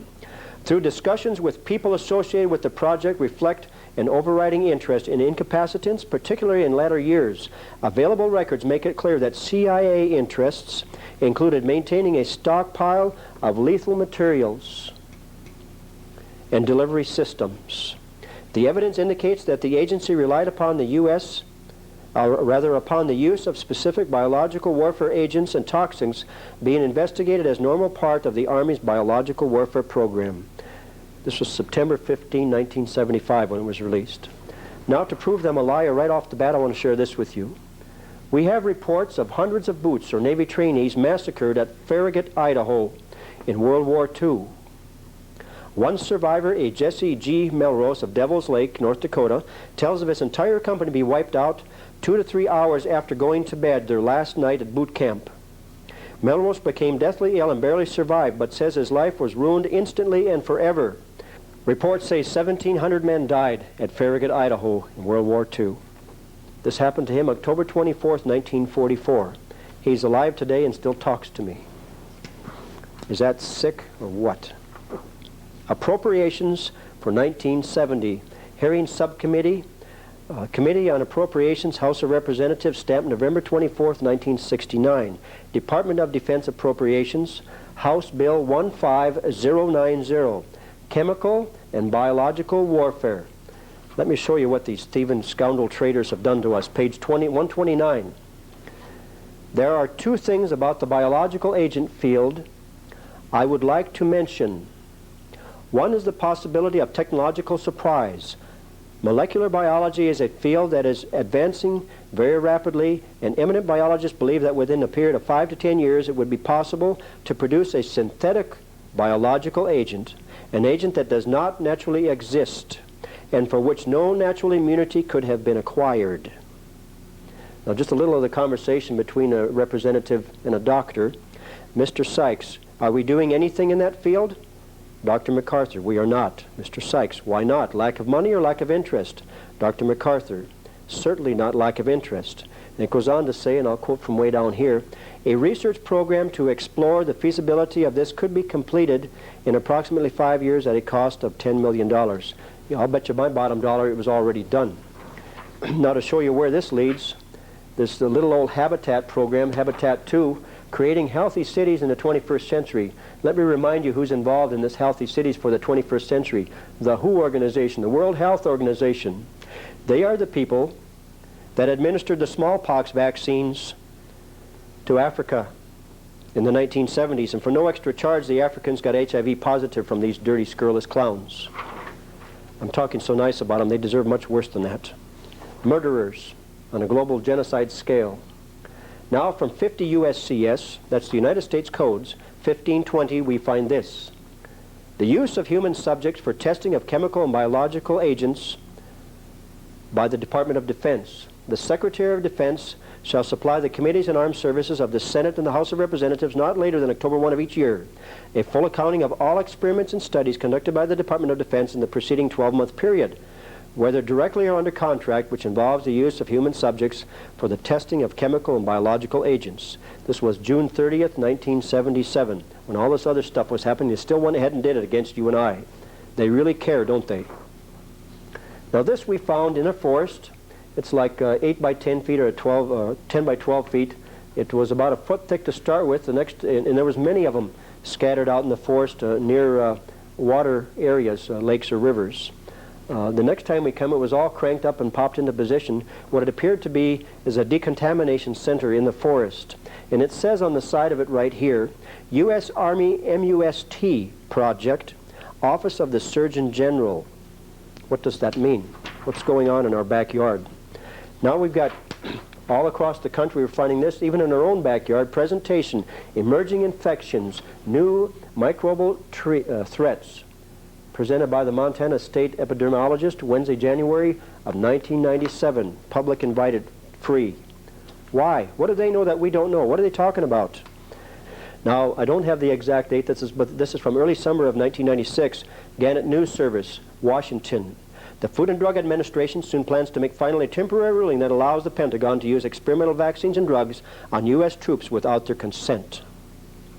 The controversial rule, issued at the Pentagon's request in 1990, before the war with Iraq, was described during a suit against military commanders at the time as treating soldiers as though they were human guinea pigs. How sick. October 1, 1990,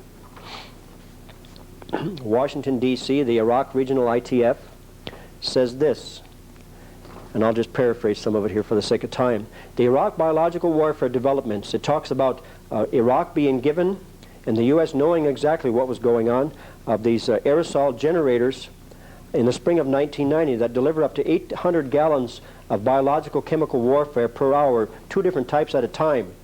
And our government knew about it in October, yet they sent our troops in there. Then in December of 1990, Operation Desert Shield, Department of Defense, it says Iraq missiles sites 60 Scud missiles with chemical and biological warfare within arm's throw of our troops as they were stationed there. Now these are the warheads or the missiles that were there. It's not written in anything but English. Those are the pictures that came back to us. So obviously the Russians didn't make them.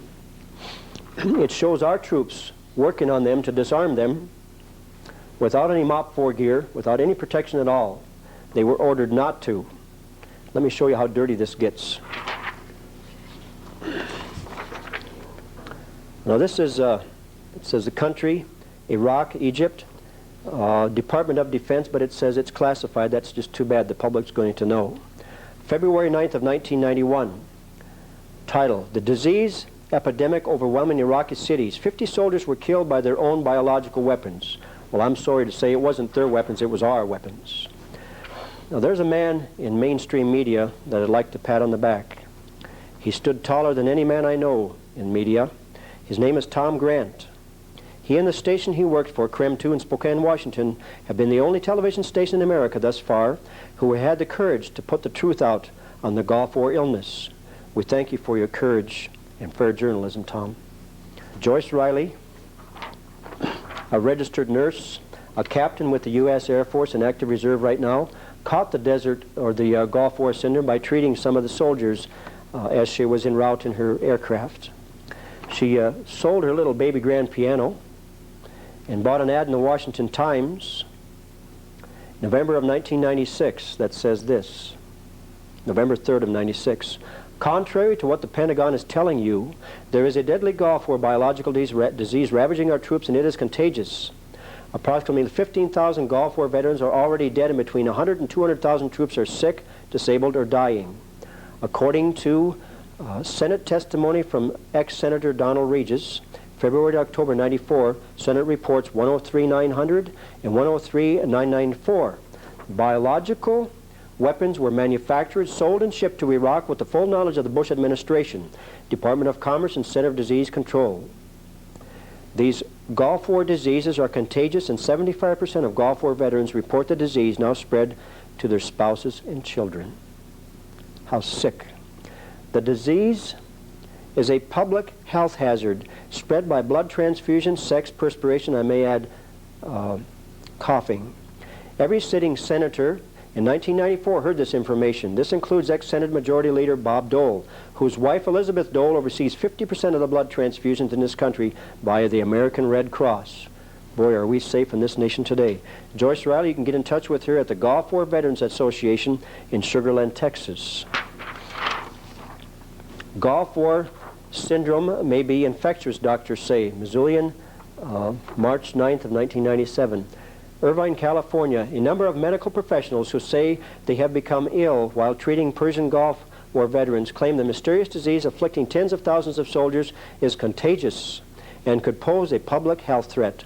Doctors, nurses, and laboratory researchers, as well as others who come in casual contact with the Gulf War veterans, say they have contacted the same symptoms, which are fatigue, fever, aches, rashes, respiratory problems that are generally associated with Gulf War syndrome. Down to the bottom here. Whatever the cause, they say it is spreading. This is also from the Los Angeles Times. But the dirty old Department of Defense, Pentagon, says this. The Gulf War disease. Washington, a massive government study of more than 10,000 veterans of Operation Desert Storm in 91 has found no evidence of any kind of mysterious Gulf War diseases. Isn't that nice of them? If they can't even protect their own soldiers, should we be concerned for the condition of our country? You bet we should. We better be concerned about it right now. Now this is the traitor, one of the top traitors as far as I'm concerned, to do his own troops in. Mr. Schwarzkopf, if I were you, I'd change your children's name because they're not going to want to have your name in the future. When we're done with you, you'll be all done. General Schwarzkopf, testifying before the Senate Veteran Affairs Committee, lying about his own personal troops. One of his personal bodyguards, a man by the name of Kevin Wright, a 27-year-old man, now is suffering and dying from the Gulf War syndrome. He protected this general. He put the general underground, yet he was ordered not to go to MOP 4 to protect himself. He also has a wife and a daughter that are sick. Shame on you, Schwarzkopf. Now the Soviet tanks that we were talking about earlier, this is a picture of a couple of them at a truck stop, Exxon truck stop in Texas. Now those tanks, Soviet tanks, and those Soviet trucks are here in America in great numbers, but not to worry, they're targets according to the DOD clone called Soldier of Fortune. This is an old military manual, what it has to say about those vehicles sitting side by side, the tank and the truck. Soviet chemical units operate on the move with combat units, thereby preserving a rapid rate of advance, even in chemically contaminated areas. Should we be concerned? And why is this man here in our country? This is Lenin, an 18-foot, 8-ton bronze statue, Lenin in the Park in Washington, Seattle, Washington, to be exact. Why? What's going on here? Now, shifting gears just a bit. This is a cover of the Old Catholic Bible, the Goodspeed version. And I would like to share this with you on page 771. That's Ezekiel chapter 14, starting at verse 13. It talks about a famine, which we've talked about tonight, a wild beast, a sword, and the pestilence. Going on to the Jewish Bible, this is the cover of it. Inside of that Bible on page 434, it says exactly the same thing. Ezekiel chapter 14, starting at verse 13. The famine, verse 15, the evil beast, verse 17, a sword, verse 19, the pestilence. Now let me show you from the King James Version of the Protestant Bible. The Thompson Chain reference is the one they're using here. This is what it says on page 773. Ezekiel 38, doggone it, Ezekiel chapter 14, starting at verse 13. It says the same exact thing as the other Bibles. So my suggestion is to you, put away your doggone religious differences and put your nation back together. Look what religion has done to you. Will break the staff of bread, therefore, and will send famine upon it, and will cut off man and beast from it. Verse 15, I will cause noisome beasts to pass through the land, that they spoil it, so that it be desolate, and that no man pass through it because of the beast. Verse 17, I will bring a sword upon the land, and say, sword, go through the land, so that it will cut off, I will cut off man and beast from it. And verse 19 is the most curious one. I will send pestilence upon the land, and pour out my fury upon it in blood. Where is the desert or the Gulf War syndrome? Where is AIDS? Where are the rest of our diseases? It's in our blood, isn't it? How did they know that way back when? Now, shifting gears to another prophecy, American Indian Magic, Secret Powwow Vows, Powwows, and Hopi Prophecies by Brad Staggart. On page 176, Sun Bear told me that his bear tribe is jealously putting away stores of food and survival materials in the manner of the Hopi. According to one of the ancient prophecies, he said the great purification will come after the white man has built a house in the sky. We believe that prophecy refers to Skylab. When I asked Sun Bear if there might be anything that the system might do to stave off approaching cleansing of Mother Earth, he shook his head and replied, we know that it has already happened in the spirit world. Soon spirit time will become our time, and it will happen here on earth. There is nothing man can do to stop it. The Earth Mother will shake fleas off her back just as a dog rids itself of parasites. When the cleansing has occurred, good people of spiritual awareness will build a better world. What about all the brothers and sisters who for one reason or another just can't get out of the cities to prepare for the great cleansing? Sun Bear, you are asking for kind words. And all I can say is that the reality is that at some point the cities will not be places where people can survive. The whole structuring of a city is anti-nature. Anti-nature is anti-anything that is real. The Earth Mother is going to cleanse itself.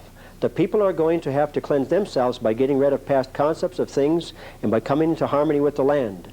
It will be important to find people to whom you can relate, a group that can come together and offer harmony. But human beings have to regenerate their mental outlook so that they can come together in complete harmony. And harmony cannot come alone from going up on a mountaintop and doing a bit of contemplating on your navel and thinking all there is to it. That kind of mysticism is selfish because you are only riveting on yourself. There's a man by the name of John Grady, which started an organization called the American Pistol Rifle Association. He's a medical doctor out of Tennessee. He published a book called Washington's Visions and Prophecy for America. He acquired this out of the nation's archives. This is America's history. Washington had 3 visions. The first he had is showing him kneeling at Valley Forge, which was the first vision that he had in the conflict that he was involved in. The second one that he had was the war between the states that put brother against brother. But the third one is the one we're going to talk about tonight.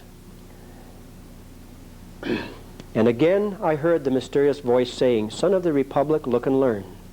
At this the dark shadowy angel placed a trumpet to his mouth and blew 3 distinct blasts. Taking water from the ocean, he sprinkled it upon Europe, Asia, and Africa. Then my eyes beheld a fearful scene. From each of these countries arose thick black clouds that were soon joined into one. Throughout this mass there gleamed a dark red light, by which I saw hordes of armed men who moved with the cloud, marched by the land, and sailed by sea to America. Our country was enveloped in this volume of cloud.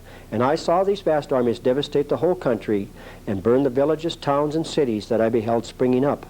As my ears listened to the thundering of the cannon, clashing of the swords, and the shouts and cries of millions in mortal combat, I heard again the mysterious voice saying, "Son of the Republic, look and learn." When the voice had ceased, the dark shadowy angel placed his trumpet once more to his mouth and blew a long and fearful blast.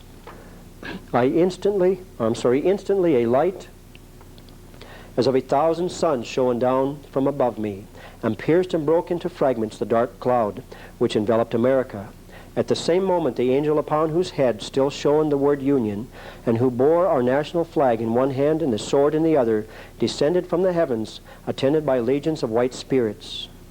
These immediately joined the inhabitants of America, who I perceive were well nigh overcome, but who immediately taking courage again, closed up their broken ranks and renewed the battle. Again, amid the fearful noise of the conflict, I heard the mysterious voice saying, "Son of the Republic, look and learn." As the voice ceased, the shadowy angel, for the last time, dipped water from the ocean and sprinkled it upon America. Instantly the dark cloud rolled back, together with the armies it had brought, leaving the inhabitants of the land victorious. Then once more I heard the villages, towns, and cities springing up where I had seen them before, while the bright angel, planting the azure standard he had brought in the midst of them, cried with a loud voice, "While the stars remain, and the heavens send down dew upon the earth, so long shall the Union last." And taking from his bow the crown on which blazed the word Union, he placed it upon the standard while the people knelt down and said, "Amen, amen." Thank you.